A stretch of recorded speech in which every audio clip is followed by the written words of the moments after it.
Assalamualaikum warahmatullahi wabarakatuh. Halo anak-anak semua. Hari ini kita akan belajar tema 7, subtema 2, pembelajaran ke-1 dengan muatan IPS dan IPA. Sebelum mulai belajar, kita berdoa terlebih dahulu ya. Berdoa dimulai.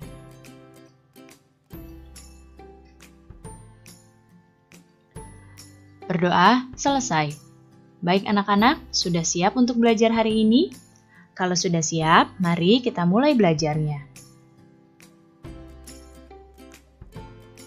Sebagaimana kalian tahu, bangsa Indonesia pernah mengalami masa penjajahan yang cukup lama. Selama masa penjajahan, bangsa Indonesia mengalami banyak sekali penderitaan. Oleh karena itu, bangsa Indonesia semangat untuk melepaskan diri dari penjajah. Namun, usaha untuk memperoleh kemerdekaan ternyata tidaklah mudah.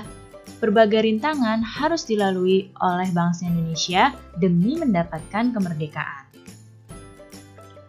Ketika mempersiapkan kemerdekaan, terdapat beberapa peristiwa penting. Nah, berikut ini adalah peristiwa penting yang terjadi saat persiapan proklamasi. Peristiwa penting yang pertama adalah pembentukan BPUPKI. BPUPKI adalah Badan Penyelidik Usaha-Usaha Persiapan Kemerdekaan Indonesia. BPUPKI dibentuk tanggal 1 Maret 1945 dengan hasil Pancasila. Kemudian, peristiwa penting yang kedua adalah pembentukan PPKI. PPKI adalah Panitia Persiapan Kemerdekaan Indonesia. PPKI ini dibentuk pada tanggal 7 Agustus 1945. Hasil dari PPKI adalah pengesahan Pancasila sebagai dasar negara kita. Kemudian, peristiwa penting berikutnya adalah peristiwa Rengas Dengklok. Nah, peristiwa Rengas Dengklok ini terjadi karena golongan muda mendesak untuk segera melaksanakan proklamasi. Seperti apa ya peristiwa Rengas Dengklok? Berikut ini adalah kronologi atau urutan peristiwa Rengas Dengklok. Pada tanggal 14 Agustus 1945, Sultan Syahrir mendengar berita kekalahan Jepang dari radio. Kemudian, pada tanggal 15 Agustus 1945, golongan muda mendesak Soekarno untuk segera memerdekakan Indonesia. Kemudian, pada tanggal 16 Agustus 1945, Soekarno dan Muhammad Hatta diculik ke Rengas Dengklok. Oleh siapa? Oleh para golongan muda. Tujuannya agar mereka tidak terpengaruh oleh Jepang. Pada tanggal 16 Agustus sore, Soekarno dan Muhammad Hatta akhirnya setuju untuk memerdekakan Indonesia dan mereka pun kembali ke Jakarta.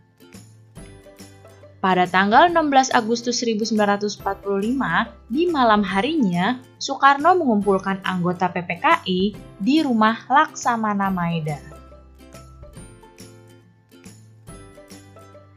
Nah, kemudian kita akan masuk ke peristiwa proklamasi.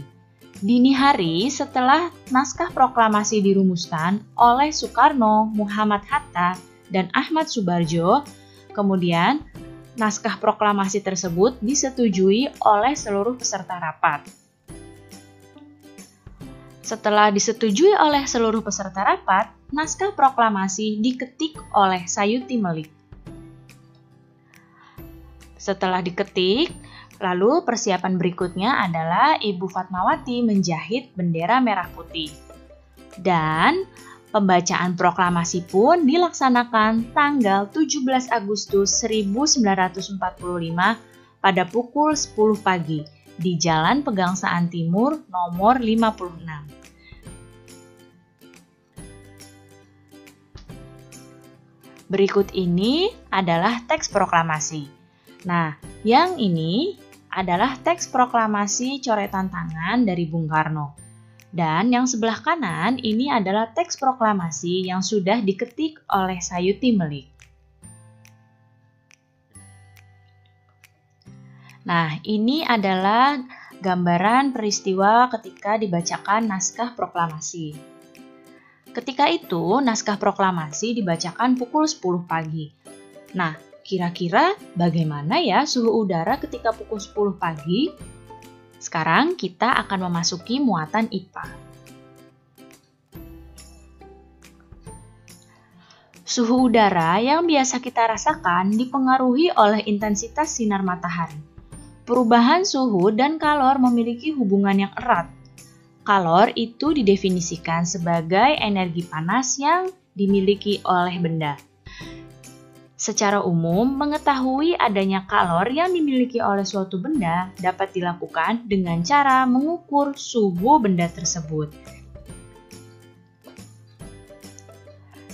Kalor yang dimiliki oleh suatu benda itu bisa berubah-ubah, bisa naik dan juga bisa turun.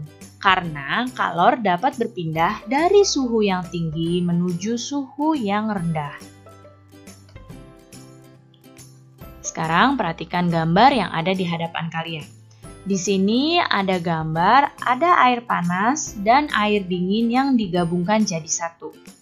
Di sini bisa kalian lihat, air panas ini bersuhu tinggi. Sedangkan air dingin ini bersuhu rendah. Ketika air panas digabungkan dengan air dingin, maka suhunya masing-masing berubah. Suhu yang air panas akan turun dan suhu yang dingin akan naik dan ketika digabungkan akan menjadi air hangat. Jadi, air panas akan melepas kalor karena dicampur dengan air dingin. Sedangkan air dingin menerima kalor dari air panas.